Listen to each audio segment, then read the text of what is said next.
بسم اللہ الرحمن الرحیم۔ قرآن کریم میں تقریباً 25 انبیاء علیہم السلام کے نام 500 سے زیادہ مرتبہ مذکور ہیں۔ جیسا کہ سکرین پر آپ دیکھ رہے ہیں، جس نبی کا نام جتنی دفعہ مذکور ہے وہ سامنے لکھا ہوا ہے۔ اگرچہ اس تعداد میں معمولی کمی بیشی کا بھی امکان ہے، بہرحال ایک اندازے کے مطابق جو تعداد سامنے آئی آپ کے سامنے پیش کر دی گئی۔ مثلاً موسیٰ علیہ السلام کا نام 136 مرتبہ قرآن کریم میں ہے۔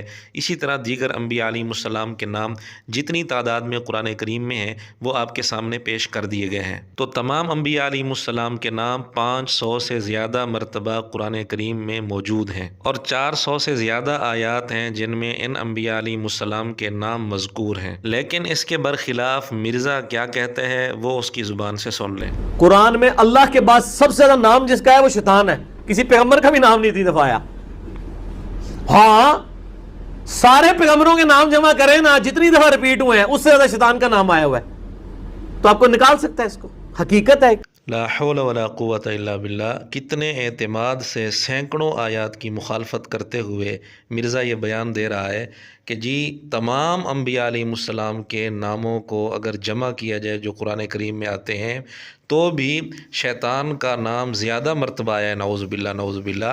حالانکہ شیطان، شیاطین، ابلیس، یہ تینوں الفاظ قرآن کریم میں جہاں جہاں آتے ہیں سارے جمع کیے جائیں زیادہ سے زیادہ 100 مرتبہ بنتے ہیں، جبکہ ہم ثابت کر چکے ہیں کہ تمام انبیاء علیہ السلام کے ناموں کو جو قرآن کریم میں ہیں جمع کیا جائے تو 500 سے زیادہ مرتبہ بنتے ہیں، بلکہ اکیلے موسیٰ علیہ السلام کا نام 136 مرتبہ تقریباً قرآن کریم میں آیا ہے۔ اب یہ فیصلہ ہم ناظرین پر چھوڑتے ہیں کہ مرزے کی یہ بات قرآن کریم کی سینکڑوں آیات کے خلاف ہے یا نہیں۔